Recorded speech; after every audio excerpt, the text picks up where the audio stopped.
Masustansya ang piliin.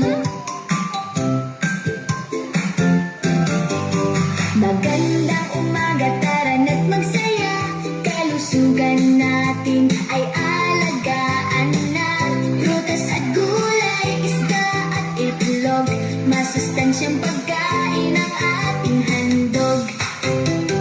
Tubig ay inumin, iwas sa sobrang tamis.